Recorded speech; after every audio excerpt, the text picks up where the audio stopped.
Hi, I'm Steve. I founded Cassata here in Toronto at 234 Wellington Street back in 2004. Well, when we started Quesada here, there wasn't really anything like it in Toronto at all, and as far as I know, not really in Canada. So we were really bringing a concept from the Southwest. It didn't even exist on the eastern seaboard of the US at that time. The thing that makes Quesada a bit different is that we take the time to make everything in-house. You know, the burrito that someone cuts and is served to them in 3 minutes took a few hours of prep, basically, to make it. Each day we make salsas, guacamole, we boil the beans, we roast tomatoes. We let them see us pulling the tomatoes out of the oven, and they know that that's going into the salsa that's on the table. Using fresh tomatillos instead of from a can. When we started, it was really hard to get them. Tomatillos were almost a non-existent food item in Canada. We take chili peppers and put them in the oven until they're slightly charred, just to get that extra bit of flavor kick in every salsa. There's no way to compare frozen avocado with one that you just peeled, pitted, and mashed yourself. It's preservative-free. You know, we don't add anything other than the avocado and some basic seasonings and onions to make the guacamole. Customers really notice it. I mean, first of all, they ask because people are more health conscious these days and they want to know what they're eating. They really appreciate the effort that goes into making the food and giving them essentially what's home cooking, but we're doing it for them. As much as there's a pressure to take the easy way, we refuse. Nothing comes from a can and it never will. There's a lot of effort that goes into making everything in store. I mean, it's really a cornerstone of what Quesada is. The thing that customers tell us is that they notice that stuff is made fresh, and that's why they keep coming back. For franchisees coming into the system, we have a lot of systems in place, and it starts first with pre-training. We have some online training courses. Every franchisee has to come through a 2-week training process in Toronto with our trainers to learn all the operational details of running their restaurant, as well as meet with our marketing department to start understanding what's involved in building their business beyond just inside the 4 walls. So we call this presentation 4 Walls, 4 Blocks, and Forever because the Quesada training program is multifaceted.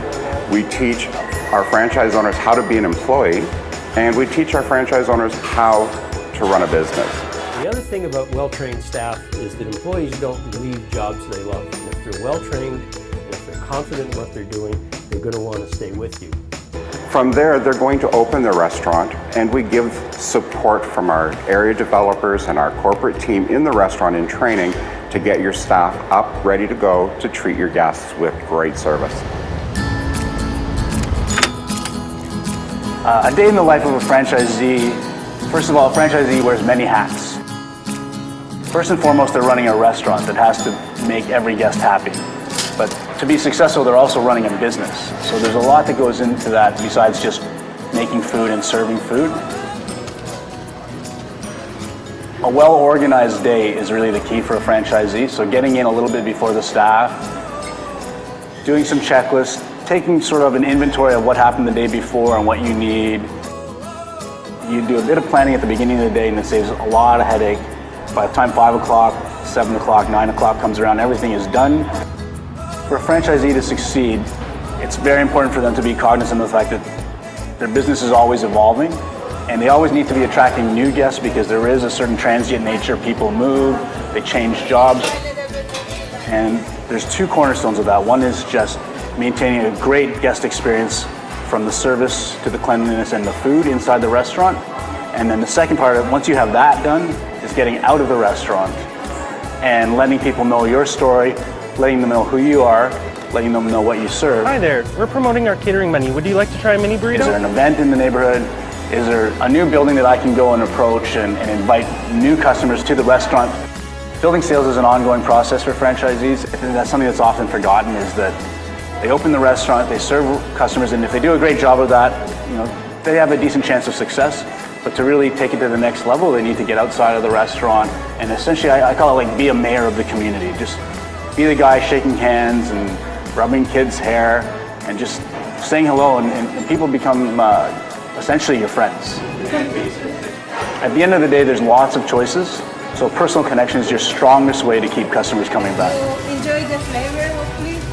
And connection has to be real. So I always say that the ideal franchisee is someone who doesn't just give you a free burrito on your birthday, but they're actually happy to be in the position to give you a free burrito on your birthday. Have a great day. Thank you.